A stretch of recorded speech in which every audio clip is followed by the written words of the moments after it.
more time before we begin, and I believe that everybody is within the sound of my loud voice. So I'm going to get us started because I know that people have appointments at 1, and I want to be sure and leave time for some book sales.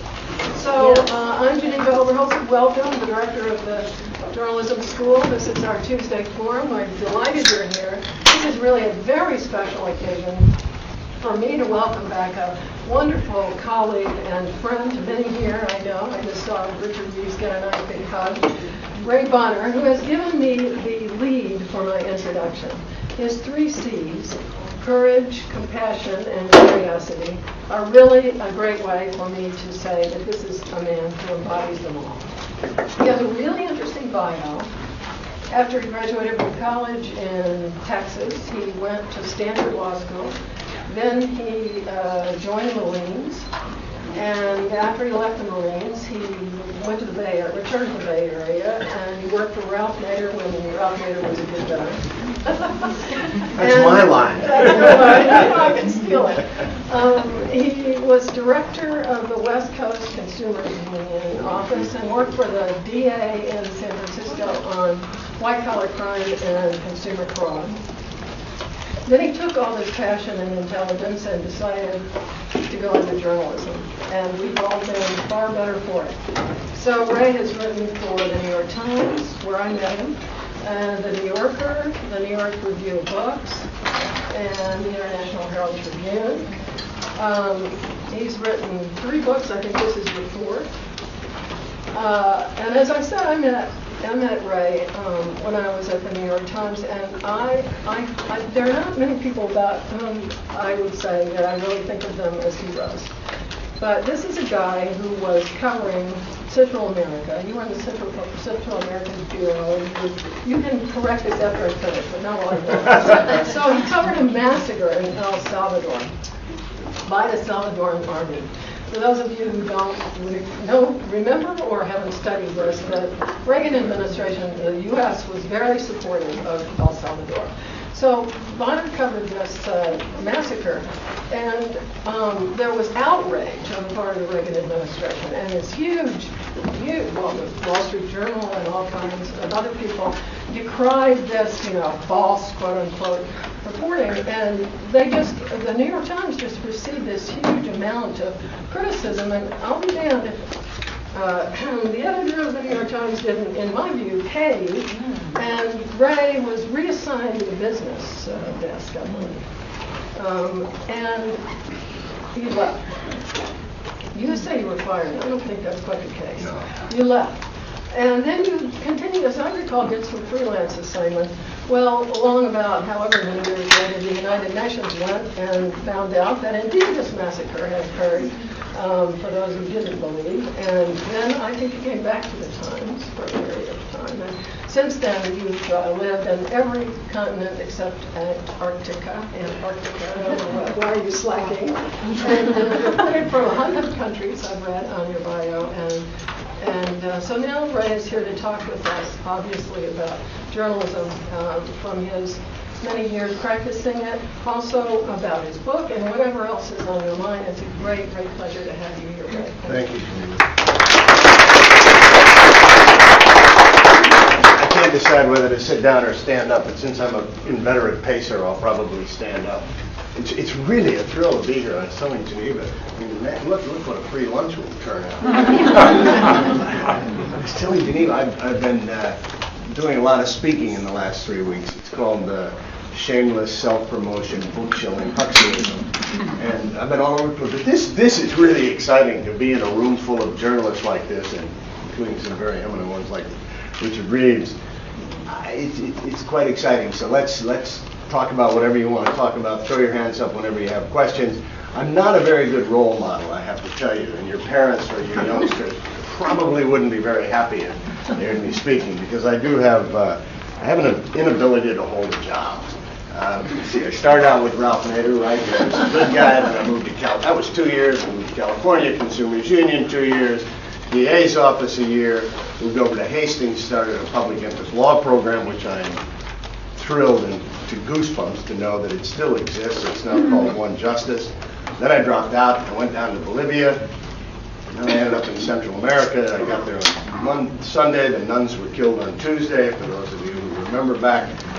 And since then, you know, I've been in and out of the New York Times, probably out more than in and out of the New Yorker. As Geneva said, I've lived all over, reported from all over. But the longest I think that I've held a job is something like 3.5 years.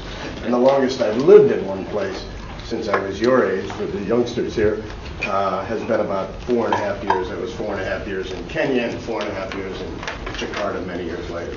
So I'm not sure your parents would want to use me as a role model for you, but I tell you something, it is one hell of a great life. I want to tell you something. Not long ago, I spent about much of the last 3 years in St. Andrews, Scotland, where I finally finished the book I'd been working on for 12 years. And I ran into a friend, and the weather was classic, you know, like the weather in San Francisco, not in Los Angeles. It was raining and cold and windy, and I can't remember where I was going off to, but as usual, someplace. I might have been going to Sydney. But this friend of mine said, you know, Bonner, you got it made. I said, what do you mean, Mike? He said, you lead the life of leisure. I said, what are you talking about? He said, you don't have to work. And you know what I said? It wasn't calculated, it wasn't thinking. I said, I never worked. I never considered what I did work. And I mean that, you know, was there some, I mean, this is all being recorded, so I should watch my language. You know, I lived in Rwanda and, you know, got shot at in this place and in that place. You know, there were a lot of unpleasant moments. I saw way too much death and destruction. Bali 1, Bali 2, but it was, you know, I also stayed in 5-star hotels and had a few 5-star meals, even though I wasn't Johnny Apple. Some of these laughs are coming. You can see the division. Johnny Apple, for those of you who are younger, was a legendary New York Times reporter. Fantastic writer. I mean, read his writing. But he loved to eat. And he also wrote about food and wine. And I think there's one story. I'm not going to just stand up here and tell what the story is. But when Johnny moved from one post to another, the New York Times, back in the good old days, used to pay for everything. And his wine shipment, you keep from him, the wine shipment cost so much that the paper changed the policy and would no longer, if you were moving post, ship wine. So, but anyway, it's been a fantastic life, although I have a couple of friends who every time I use that say wrong tense. It still is, you know, there's a lot to come. These aren't notes, by the way, so don't get scared. I just want to say a word or two about where the title of this talk came from. Some years ago, I was in Sydney. It must have been about 10 years ago, 12 years ago. It was right after we'd moved to Jakarta, and Australia was part of the beat with Southeast Asia and Australia. I managed to write more stories from Australia in those 4 years than had been written in the New York Times in the previous 20. It's true, I love going down there. And I was at the opening of the Sydney Film School, which was being opened by a young, or many of you would relate to, a young man, the son of friends of mine. And he said something at that stuck with me and has stuck with me ever since. And the other day, I sent him a note and said, could you send me that speech? And he dug it out. He said he wanted the students coming into the school and going out to have 3 things: courage, curiosity, and compassion. And then he finished, he said, the courage to tell personal stories, the curiosity to tell them in a unique way, and the compassion which is required to render the story's characters believable and accessible. Now those descriptions don't apply totally to journalism or print journalism or being a foreign correspondent, but it's always struck me that that's what it takes to be a good journalist, a good correspondent. You really have to be curious. You really have to be curious. And I think you have to have compassion. I'm from the old school. You know, our job as journalists is to afflict the comfortable and comfort the afflicted. Now, that's not very popular in some circles to have that attitude. There have been some great reporters, great editors who had it. In my view, at the New York Times, Bill Kovach, probably more than anybody, stood for that principle. Obviously, you're curious. You're not going to be a journalist or a filmmaker or whatever if you aren't curious. Courage, I don't mean just the physical courage, which you have to have. I've lost 2 friends recently Anthony Shadid, and Marie Colvin. And I knew Marie really well. In fact, the flat I live in London was bought from Marie Colvin about 15, 20 years ago.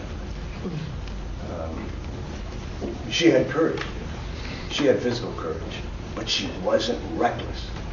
Saying you have physical courage and you're willing to go to these places, I don't like the war correspondent. We don't call them war correspondents in America very much, but in Britain they always call them war correspondents. And they think we're out there because it's some thrill-seeking or adrenaline or whatever. I don't believe that, and I don't believe it in Marie Colvin.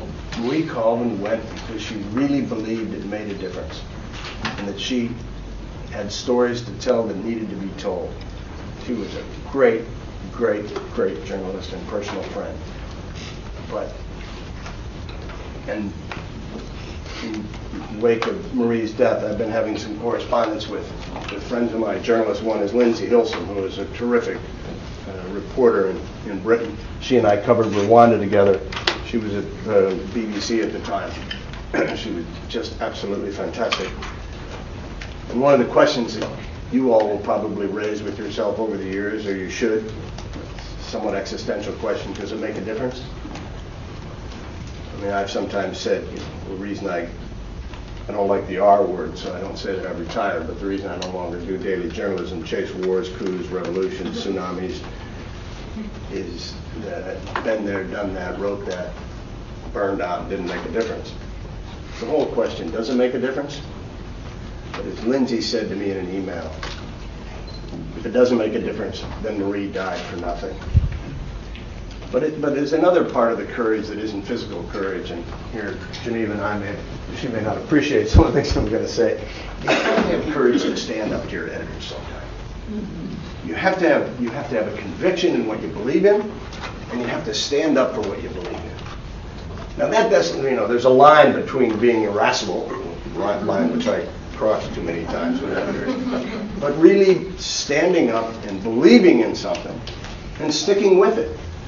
And in Nairobi, my partner Jane Perlez, who is really the journalist par excellence, recently got the Pulitzer for Pakistan a couple of years ago, but Jane was covering Somalia and before the troops were sent in. In fact, it was one of her front page stories about the death in Somalia due to the famine and the war, that George Bush wrote in the margins, can't we do something about this? It was a story that began about a little boy, emaciated little boy, who was basically dying. And I want to be careful. And the paper wasn't terribly interested in more stories about refugees dying or people dying in Somalia because of the famine. But Jane kept going back because she believed in it. And sometimes you have to do that. As I say, it's a line between being irascible and cranky and curmudgeonly. A line that I've crossed way too often with the paper and with others. But really believing in something and sticking with it. And part of that, I don't want to heap any praise on myself, but part of that is the story behind this book. If I told you the ups and downs of this book and how nobody wanted it at the beginning. I started this 12 years ago. I couldn't even get a story in the paper about this case. But I really believed in it. I believed in it passionately. Compassionately and passionately. And I stuck with it. I stuck with it when one editor said, look, we don't want a book about the death penalty. That was in 2002. Well, first thing, I stuck with it through 9/11 when nobody wanted to write about anything. In which, if you want to talk about it, I don't think journalists did a very good job post 9/11, but that's a whole different subject. Then an editor said, we'll do it. It was 2 or 3 years later, and 2 days later, John Grisham announced he was going to write a nonfiction book about an innocent guy on death row. Not my case, but no publisher is going to go up against John Grisham. I can see some smiles in here. Some of you either been in publishing or like Dick Reeves know something about writing books. I dropped it. I kept it up. I couldn't get it out of me. I had room in Jakarta when we were living there. I had all kinds of notes on the wall and boxes. I just couldn't shake it. I sent it to a friend of mine, an editor at at Simon & Schuster, but she was a friend of mine. And I sent it to her as a friend. I said, would you read this? Should I keep going or should I give up? I really sent it as a friend. I didn't send it to her because she was an editor at Simon & Schuster. Next thing I know, they had offered, through my agent, me a huge contract, like $80,000. And then something happened. There was a glitch, which you don't need to go into, and I had to drop the book for 2 years. I finally finished it. I went back to Simon & Schuster. This was late 2009. And they said, we're not interested. And so then Knopf, which has been my publisher all along on my other books, and which was the publisher that had offered me a contract but dropped it when Grisham came along, said, we'll do it. But I don't even want to tell you how little they paid me as an advance. I mean, I couldn't buy this lunch for myself. But I'm not trying to make myself out as any kind. I'm not a hero. My feet are far more than a play. I don't have skeletons in the closet. They still got meat on the bones. But you've got to. If you believe in something, stick with it. Stick with it. And now let me talk to you a little bit about the journalism aspects of this book. And anytime somebody wants to ask a question, feel free. The book has a genesis in journalism. It was almost exactly 12 years ago. It was 12 years ago this month of February, in which on Meet the Press, George Bush, during that presidential primary, was interviewed by Tim Russert. A month or two before was when Governor Ryan in Illinois had declared a moratorium on the death penalty. Russert asked Bush, will you do the same in Texas? Bush said no. Russert pushed him a little bit and said, but Governor Ryan did it, and Governor Ryan, by the way, was a conservative Republican. And Bush said, I am convinced that no innocent person has been executed in Texas. And then he went on, and they've all had a fair trial.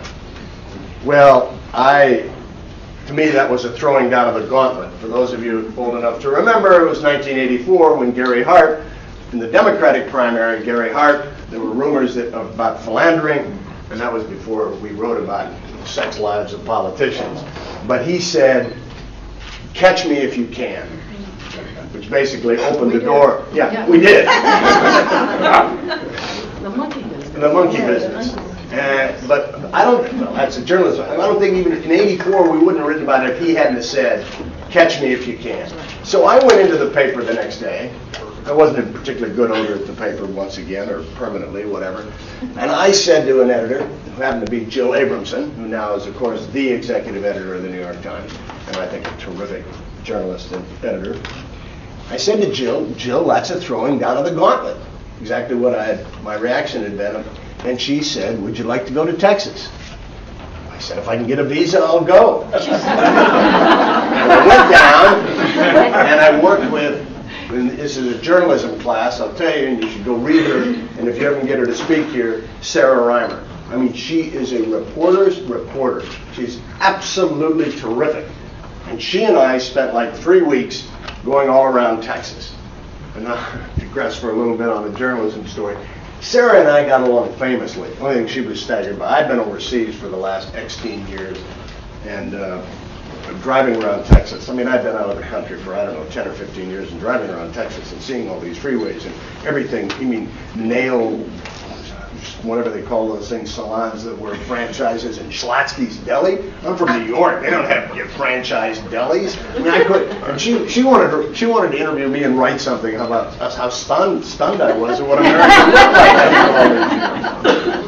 But interviewing, I mean, she is an interviewer par excellence. She can get people to talk to her and tell her anything. She's very sympathetic. She's just terrific. But I got to tell you, the last 2 minutes of the game, when it comes to writing, Sarah cannot sit down and write. And the first time the story was due, it was on a Saturday. This was before the web and everything. They were holding the Sunday paper. Sarah's down in one room in the hotel in Houston, and I'm in another room, and she's a hell of a lot better writer than I am. And so she was writing the story. But I had to look at them. Should we include it? And the editors, Jill and Dean McKay, are back in New York and Washington waiting for the copy. I'm going crazy. I go out for a run. I go to the bar. I mean, we were great, as I used to say, for 98 minutes of the game, but the last 2 minutes we used to just clash. But we managed to deliver it. It was 3,500 words on the front page, which back in the days when you got 3,500 word stories in the paper, and we had like 5 or 6 little stories, little snippets of other stories. We didn't find an innocent person who had been convicted, but that's not to say that no innocent person has been executed. But what happens is, shift from journalism to law a little bit here, once a person is executed, the lawyers, the Innocence Projects, others, they don't look for proof that that person is innocent. They're spending their time and money and intelligence and efforts trying to prevent the next person from being executed. But the paper liked very much what we did, and I think this is a problem with journalism. I think driven a little bit by their eye on the Pulitzers, which somebody asked me the other day if I had any words of wisdom or an opinion about something. I said, I don't know if I have any words of wisdom, but I certainly have an opinion about everything. And I said, I have a very strong opinion about Pulitzers. And I think they saw it as a good story, and we should keep doing it, and there was a level of social commitment, but unfortunately, they also, I think, at least towards the end, had their eye on the Pulitzers. Anyway, we spent a year writing about the death penalty, and we went all over the country. Idaho, Alabama, Mississippi, Florida, and in the course of it is when I came across this case and started writing. I mean, and there were 2 things about the case that basically compelled me or obsessed me, if you will, for the last 12 years. And the reason I started writing about it, and writing about it for the paper, but I couldn't even get a story about it. I got one little story in the paper because the paper had burned out on it. You know, they'd written about it. They felt we've written up everything there is to write. Sarah and I did pieces on mental retardation. The paper did a good job. Instead of taking individual cases, they had us look at broad themes. And in the death penalty, it was mental retardation, bad defense lawyers, innocence, a few other major themes, and we packaged the stories. I mean, the editors did a very, very, very good job of kind of packaging how we presented it. When I called the lawyer in this case, she said, I don't talk to journalists. And I said, well, you know, I'm different. I work at the New York Times, blah, blah, blah, blah, blah, blah. She said, I've heard that before. But she came to trust me, as you'll see when you read the book. If you read the book, or even if you saw the Atlantic excerpt, she shared parts of her life with me. She shared a lot with me about her life, and she had a pretty tough life.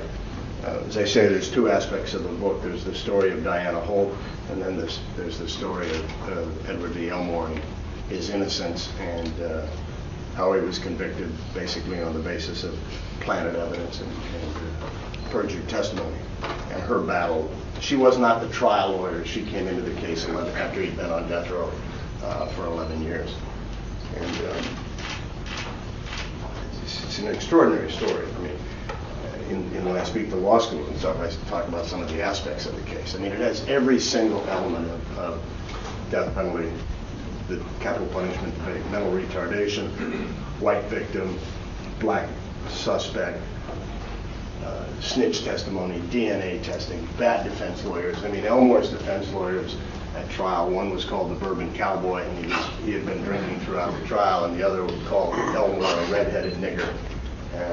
Elmore was arrested 36 hours after the crime, and tried, convicted, and sentenced to death within 90 days. Now, if I get lost going out of here and cross the wrong street the wrong way, it's going to cost, take them 90 days to bring me to trial for traffic violation. A friend of mine who read the book, a friend of mine in San Francisco, when I was up there last week, said it was a legal lynching. I'd never thought about it that way, but it's exactly what it was.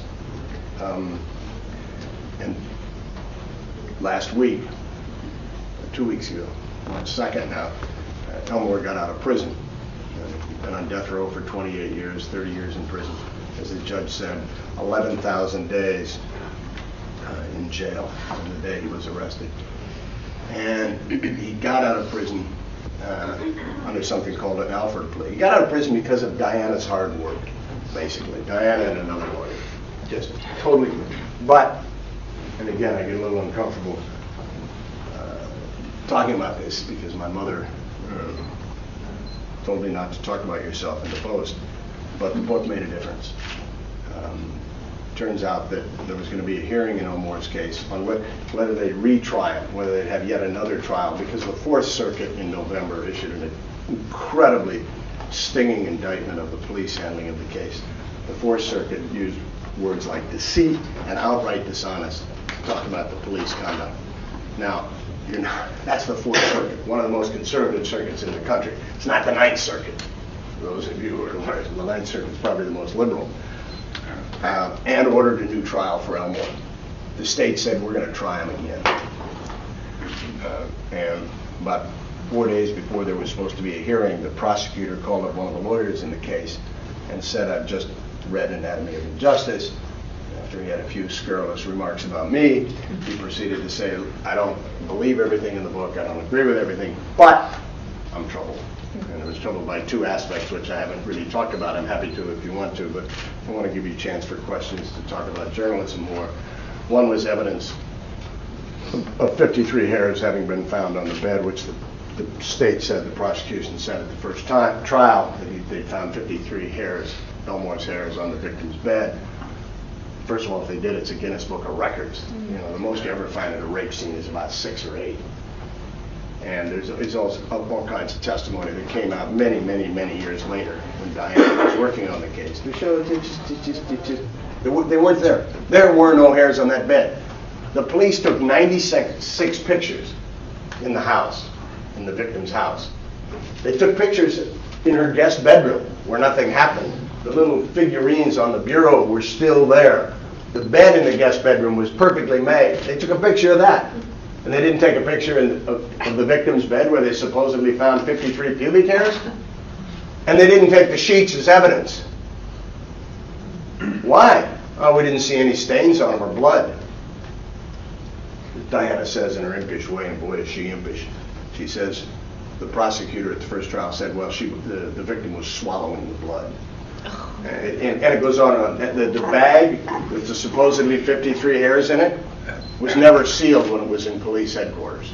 It was never sealed in the evidence locker, which means anybody at any time could have put those 53 hairs in there. Now you say, yeah, but wait a minute, if they're his hairs, and they were Elmore's hairs, how did they get there?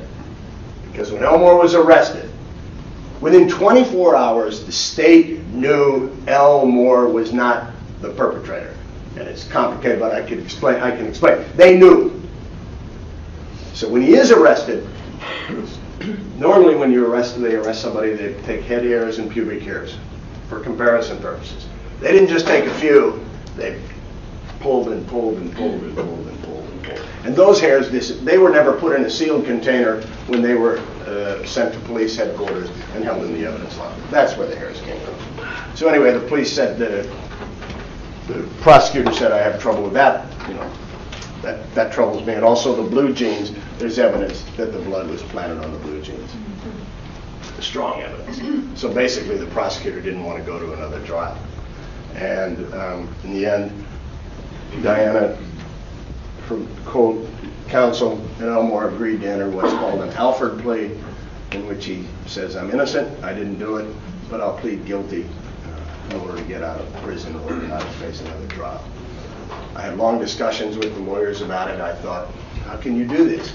And it was painful for them. It was excruciating. And basically Diana said, look, the state of South Carolina hasn't played fair. They planted evidence. There were 3 trials, same problems of all of them. We never got a fair shake from the South Carolina court. We just can't take the risk, even if it's only a 1% chance. And I was there that day, and the only thing I could think about, again, for those of you old enough to remember, is Barry Goldwater's campaign. None dare call it treason. And throughout the day, I just kept saying to myself, none dare call it justice. It's not justice when you get out of prison, you plead guilty to a crime you didn't commit after serving 30 years in prison for a crime you didn't commit. Will anybody follow up on the case journalistically? Doubt it. Should they? Yes. It's interesting. I mean, you should. What needs to be done in this case is a federal investigation. A federal investigation into the misconduct by the police, and there could be. But unless there's some kind of journalistic follow-up, I don't think Eric Holder, the Justice Department, is going to do it. Then that brings us back to the question. I'll close with two journalistic issues. One, that I can hear editors at the New York Times saying, you know, we don't carry on crusades. We don't crusade, which is a kind of a model in American journalism. So much different in British journalism. The newspaper, but some of it's good. The Guardian takes up projects in Africa to raise money or to show about the poverty or whatever. Even the FT, the Financial Times, which is as good a newspaper in the world as you can get, they take up crusades and causes. American journalists don't. American journalism doesn't, for the most part. I mean, Rupert Murdoch started, when he was a good guy, started his career, and his father in Australia crusaded on a case that actually was a death penalty case, and a lot of their crusading led to the elimination of the death penalty or a guy getting off. Other question I'd raise is this. This I find interesting. When I was writing about the death penalty in the New York Times, we would always call the victims, relatives, or whatever for a comment, or the prosecutor. You knew what they were going to say. You know one of the thoughts I had? I don't know where I come out on the answer. I think 50 years from now the death penalty will be over and we'll look on it like we look on slavery now. How could we have been so barbaric? If we, and I said this to him, if we were in the 1860s and writing about slavery, would we call up the pro-slavery people for a comment? Would we think that was necessary? I'm not saying it exactly analogous, but it was something that I always thought about. Because I think the death penalty is, as do a lot of people, is absolutely barbaric. And I think it'll be looked at that way. Anyway, surely by now I've ranted long enough and you must have some questions. David. Do we assume, because the condition of his being freed was a guilty plea, that Elmore is not eligible for any kind of restitution, assuming South Carolina has some kind of restitution plan? Don't assume they do. They don't. They don't have any restitution, and he's by pleading guilty, he's precluded from suing for any kind of restitution. If you were assigned to go down and write a story about a young man, black man, who was killed under suspicious circumstances in Orange County, Florida, and you flew down there this afternoon and started working tomorrow morning, what would be the process that you might go through in gathering information for the story for the weekend? Well, that's not the kind of story I'd want to do for the weekend for 2 or 3 days. I mean, I'd want more time to dig into it. Give me the facts again. A black guy convicted of a crime? No, he was killed. Killed. By a man who was a neighborhood watch. Is that the story on the front page this morning? Yeah. I didn't read it yet. I should have. Actually, he wasn't. He wasn't affiliated with the watch. He wasn't revealed. No. Well, obviously you're going to call the defense lawyers, and you're going to call the prosecutor. You're going to look at it, the public record. You're going to go to the police. You're going to look at all that stuff. I mean, that's where you'd start. It's fairly easy where you start on those cases. I think the difficult thing is where you end up. Right? I mean, how long you keep digging, what you keep looking for, and who you end up talking to. I mean, you've got to go over the record at some point, and you got to trust nobody. You can't trust the prosecutors, can't trust the defense. You know they're going to tell theirs. I don't mean you can't trust them, but you've got to know they're going to tell their side of the story. But that's where you start. There's enough people involved in that case that I don't think it'd be very difficult. Okay. Hi, I wanted to ask, one of the things that really bugs me so much about death penalty cases is that we know this, most of the scientific evidence used in the courts is just bunk. I mean, ranging from eyewitness to fingerprints to lie detectors to the way the DNA evidence is, right down the line, ballistics, it's almost all been proven to be really, really shoddy.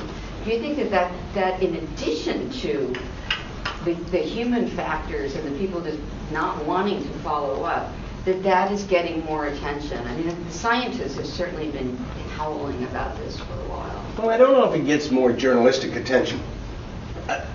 I don't live in the States anymore, so I don't follow it as closely. But I have noticed lately there have been a lot of articles about the death penalty and capital punishment. But I remember when I was writing about it 12 years ago with Sarah, I remember Sarah talking to, This is where the age is clicking in. He's a big, big name in criminal law and criminal justice. And he said, interest in the death penalty waxes and wanes. And journalistically, it's really true. I mean, the New York Times, I still use the corporate royal we, the New York Times, in part, was doing this because the Chicago Tribune, you remember the Chicago Tribune had done that great series. Really, I mean, that became the template. And that's what led to the people being freed. But that was the template. You know, they looked at the various issues, bad lawyers, mental retardation, innocence, et cetera, et cetera. That plus other things, and the New York Times started. And then, of course, once the New York Times started, then a lot of other newspapers started. So I think it does. I mean, I'll try to think of his name. Big name in legal circles. Anthony Amsterdam. Thank you. Tony Amsterdam. Yeah, that's who it said. Said to Sarah, you know, the interest in the death penalty, journalistically and in the public, waxes and wanes. You know, do we follow public opinion or do we help form it? But I think that's what happens. You're seeing an interest now, in part came up briefly because of Rick Perry's entry into the campaign. Yeah, I mean, you wrote here, I said, whoever would have thought anybody could surpass George Bush's record for the number of executions in Texas? But Rick Perry has. But if I could jump in here, this thing that you're saying, Ray, about waxes and wanes is why I made a funny face when you said we don't do campaigns. In fact, I know that there's a difference between focusing on and doing campaigns, but people make editorial decisions all the time that have the feel very much as if they were doing. In other words, a newspaper like the Chicago the Tribune, yeah. Doing it, you know, that feels very much like a campaign when you're part of it. The editorial page is part of it. Lots of, you know, gold medal winners at the Pulitzer, it is to get your ire up again, are, in fact, they feel very much like campaigns. So I know that the difference between the way UK papers do it and the way we do it exists, but I wouldn't say that nobody here is willing to, you know. But I think if I said to the New York Times at that time, we're going to campaign against... Well, you won't use the word. Well, all right. But no, but that's what I mean. There's this. Yeah, but it's almost a fiction that we hold that we. Well, I agree with you. That's same with the fiction of objectivity. That's right. You know, it's the same fiction. I mean, look, I don't think we should go. Well, I mean, the British papers, as you know, have a very definite political orientation. Right. So the Guardian is liberal, and the Telegraph is conservative. I mean, the only kind of neutral paper, if you will, is the FT. But I think I read both the Guardian and the Telegraph, and they're very good newspapers. But you know they have a certain political orientation. I mean, it's one of the big debates now, of course, is whether newspapers should do that at a time when they're declining circulation, profits, and everything else. Right. So let's have a student question or two, guys. Here we go. You must care about some of this. Hello? You can't be that intimidated. Here. What's going to happen to Elmore now?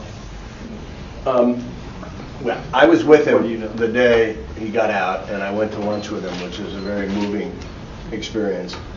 First time he had to make a choice about what to eat in 30 years. I mean, he'd never read off a menu. He's got a 61 IQ. He's very passive, and he didn't know what to do. And when Chris Jensen, who was the co-counsel in the case, a New York lawyer who worked on the case pro bono, and living up to the highest standard, but also, like a lot of lawyers, decided there's more to life than dividing up rich people's money, helping rich get richer. And he really worked hard on the case. But anyway, at lunch, Elmore didn't know what to order, and Chris Jensen ordered a prime rib sandwich, and Elmore said quietly, that's what I'll have too. He had no idea, no idea what it was. And a very moving moment was Diana, because she has this incredible relationship with the death row clients, which only she could have because of her own background, including having served 3 years in prison herself for a felony conviction in Louisiana. All these guys from death row, Eddie's ex-roommates, if you will, were calling. Man, it was really moving. I mean, verbal high fives. Hey, man, where are you? What are you doing? I'm in a restaurant in my hometown in Abbeville. You what, man? What are you doing there? What are you eating? I'm eating a prime rib sandwich. It was really, really, really moving. And at one point, one of the guys on the row said, "Well, you know why you're there? Because you had the best lawyer in the world, called Miss Diana Holt." What's going to happen to Elmore? Look, he doesn't have much of a future, but he didn't have any past. He grew up in abject poverty, 8th of 11 children. His mother was 16 years old when their first child was born. She was a sharecropper's daughter, totally illiterate, has no clue who most of the fathers are of her children. Elmore doesn't know who his father is. So he lived that way, and he's probably going to live that way now. But he's got a very, very loving brothers and sisters. They were at all the hearings. And, Diana's going to try to raise some money for him and to help him out. But it's not a very bright future, but he hasn't had a very bright past either. Here. You mentioned that Diana didn't trust you at first, and I was wondering if you could talk a little bit about how you get into that relationship with a lawyer to the point where or why she didn't trust you, and how you got to the point where you did establish that trust. And when you arrived at that point, when you trusted her as well and trusted that this story was legitimate. I trusted her almost from the outset. The more I learned about her past, and someone once said to me, well, did you check into it? It's not the kind of story somebody's going to tell if they want to. She was horribly abused as a child growing up, sexually abused by her stepfather. I mean, you can barely write about it, let alone read it. I mean, it was really horrific, starting when she was about 3 or 4 until she ran away from home when she was 17. And that's when she ended up. And then one husband tried to kill her. When she was 27 years old, she was on her second husband, one who had tried to kill her, 2 kids, no high school diploma, and had been in prison in Louisiana for 3 years. The DA in San Marcos, Texas, refused to prosecute the husband because he said his word against yours. I don't know how that came out. And Diana decided she was going to become a lawyer. And she goes to community college, straight A's. Southwest Texas State, LBJ's alma mater, straight A's, and got into the University of Texas Law School. And I'd tell you something, I'd give the University of Texas Law School one hell of a lot of kudos for admitting to this background. How did I enter trust? I don't know. You'd have to ask her, and she'd probably give you some funny, flippant, impish answer. I don't know. She'd probably say she never did. I think she told me one of the first times we talked, she would not talk about this, but if this was going to help Elmore, she would do it. I mean, she is so committed to him as an individual, as she is to all her death row clients. It's amazing. The first time I met her, one of the first times we'd had lunch, and she talked somewhat about her past. I don't think at that time she hadn't told me about the prison, but she was beginning to tell me about the abuse. We walked outside afterwards. It was in Columbia, and this was when I was writing for the New York Times. It was pouring rain. We ducked into a office building to get out of the thunderstorm. We came out, the streets were wet, it was still raining a little bit. She takes off her sandals, walking down the street, takes out her Nokia, it was before iPhones, punches in the numbers. The next thing I know, she's got Elmore on the line. And she says, "Hi, Pokey Wokey." And then he asks her, "Oh, I'm just Peachy." And then she goes on, "Are you getting your head buffed so you can get out of there?" And then he obviously said, "I wish I could." And she says, "Oh, you want out of there?" And I'm thinking, I'm a lawyer. Lawyers don't talk like this. I mean, it was really extraordinary, but that's the kind of individual. I don't know how you do it. It takes a long time. But was there a reason that she didn't trust other journalists, or is it something that... I don't know. Whether she might have said that to everybody. I mean, the other night at Henry Weinstein's, great journalist for the LA Times, now teaches law and journalism. I was remembering, I think more than once Diana said to me, "Well, you're a little late with your phone call because I've already talked to Henry Weinstein at the LA Times." Go ahead. I want to go back to journalism making a difference and encouraging compassion in the field. And how would you advise young journalists who are coming to the field, having that as their driving force, wanting to make that difference and in a way being crusaders, but are struggling so much with jobs and are trying to reconcile between the two? How would you advise them? I don't know that the conflict, I don't see quite the tension with struggling with jobs. I don't see why you need to sacrifice your compassion and conviction in order to get a job. I suppose I wouldn't go in and tell an editor during an interview, well, my desire is to crusade for this, that, or something else. I mean, they do maintain this fiction, that we don't crusade, that we're supposed to be neutral and objective observers. sometimes you lose your objectivity. And the example I will use is the great Charlie Moore. Remember that incident? Charlie Moore was a great New York Times reporter. And back in the 1970s, there was a massacre in Vietnam. You probably studied Vietnam in ancient history, unfortunately, but some of us relived it. And there had been a massacre by Lieutenant Calley. And Charlie was, remember this, Dick? Charlie was interviewing Carter. And Carter said, Charlie, I think you, about the massacre, and he said, Charlie, I think you've lost your objectivity. And Charlie said, I don't know if he was president, it might have been Governor Mr. When American soldiers go in and kill women and children in the village, yes, I've lost my objectivity. And I've lost it on this. I'm not objective. You know, and the police do what they did to send a guy to prison for 30 years for a crime he didn't commit. Yeah, I'm not objective. That doesn't mean you can't be accurate. But it's a balance. You can't crusade all the time. You do have to be as fair. I mean, I think that's, I didn't laugh. I didn't always agree with Abe Rosenthal when he was the editor of the New York Times. But one thing Abe used to say is, and I think it was good, when you're writing a story or if you're doing something, put your name in place of the person you're writing about. And how would you feel? Would you feel it's fair? And I think that's a pretty good standard.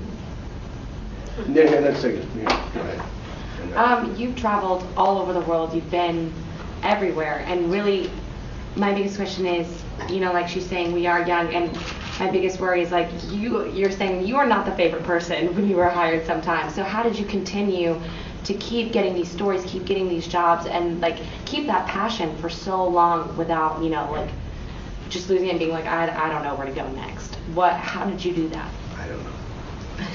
I think you're born with low outrage thresholds and passion. And you just never hear it. Talking about making a difference, I remember something Cy Hirsch said to me once.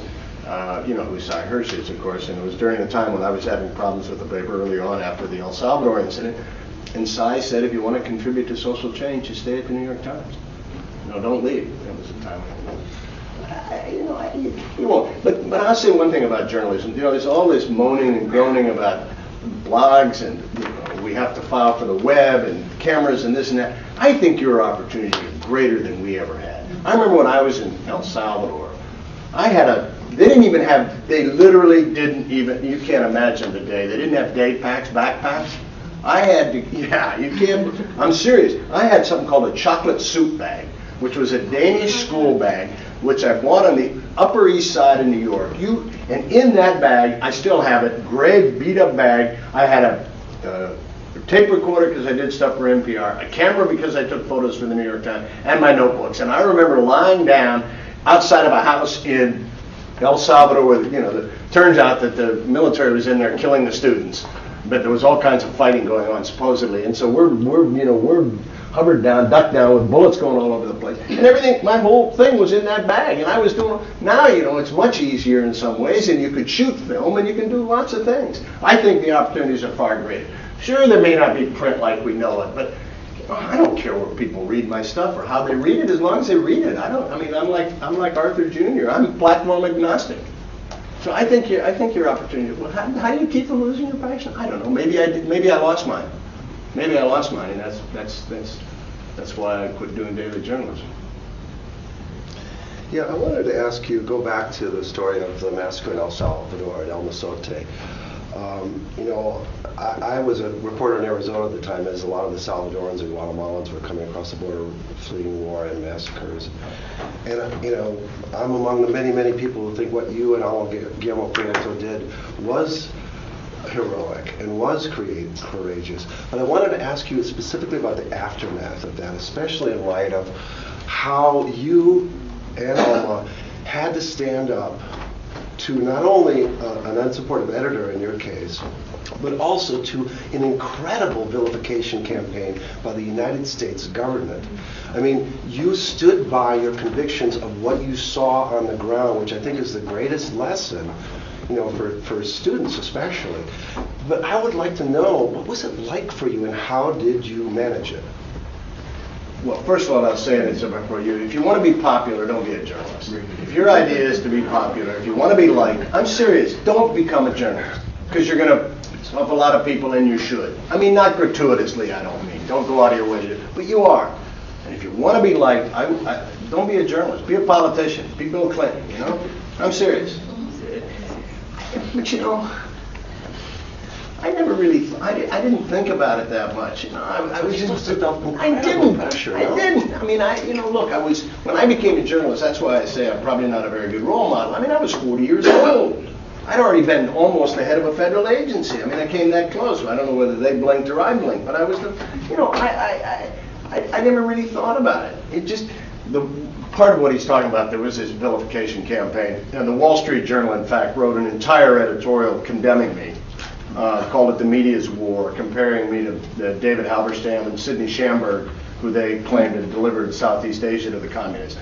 Let me tell you something. There were a lot of my colleagues that say we'd like to be damned that way too, being compared to David Halberstam, and I took it as somewhat of a bet. But you know, and I'm not being disingenuous. I'm not being I just never thought about it. You know, to me, it really goes back to the Harry Truman line. If you can't stand the heat, get out of the kitchen.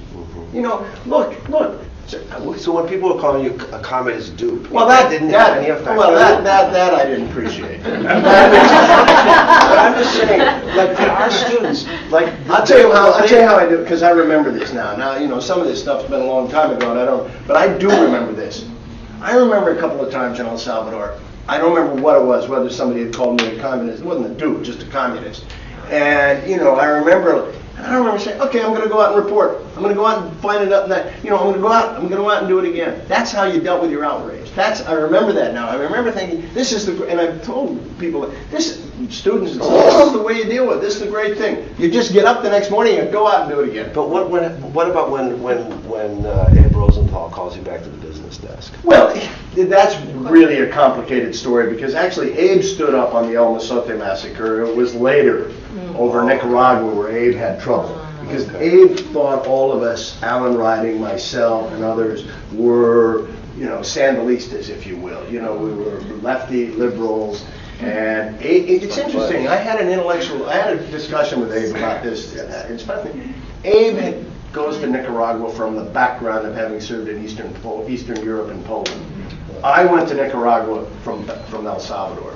So when I got to Nicaragua under the Sandinistas, it seemed to me to be a pretty good place. You didn't see students with their thumbs tied behind their back with wires and shot in the head. You didn't see heads stuck on posts. You didn't see pregnant women with their back. You didn't. So to me, you know, and I even said to Abe later, you know, I think if I had seen Nicaragua from the background of what you saw, and when I later went to Poland, even it was after the wall came down, and saw what a effect communism had on the spirit and on everything else, I thought, I wonder if I would have looked at Nicaragua in the same way. That's an important corrective. I'm glad you got it. And Gary's had a question a long time Sure. ago. We got to quit and go buy books. Go buy books. Along the same lines, a lot of our students here have a real curiosity and a real passion to be foreign correspondents. And I wondered what practical advice you would give them both while they're here in school and once they graduate. What should they do? Should they find a place they want to go to and get on a plane? Should they? I mean, what would you do? Well, first of all, it's a great life, as I said earlier. Do it. It's interesting you asked that, and this is a little bit dangerous what I advise, because after I got a call one day, 2 years ago, and the guy said, I want to do what you did. Because I basically bought a chocolate soup bag, went down to Bolivia, and ended up in El Salvador. He said, I want to do what you did. And then it turned out he'd already been with AP. I said, well, you've had all kinds of advantages. You've written. But I said, and this was, I don't remember what year it was. It must have been. It was after the wall came down. I said, I'd go to Central Asia. I was fascinated by Central Asia. Don't ask me why, but every chance I got, I went to Nagorno-Karabakh and Armenia and Azerbaijan and every stand I could get to. Bloody hell, I show up in Tbilisi, I don't know how many years later, and this kid comes up to me and shakes my hand and he says, hi, Steve Levine. I said, yeah. He said, I called you up one day and asked you what I should do to become this is a true story, what I should do to become a foreign correspondent. You told me to go to Central Asia. I live in Kazakhstan. And he was there covering it. Steve Levine, who later went on to work, string for the New York Times, get shot in some place and write books. So I don't know what you do anymore. I mean, the old route is, you'd start out. I just don't know. With all the blogging opportunity, I would go someplace you're fascinated by, which isn't overcovered, and start. I mean, I would probably today not go to the Middle East because it's probably being covered enough. I mean, I went to South America because when I went, there were only 2 or 3 papers that had, the Post only had 1 person, everything. I don't know. I truly, truly don't know. But I would say do it. Ray, thank you so much.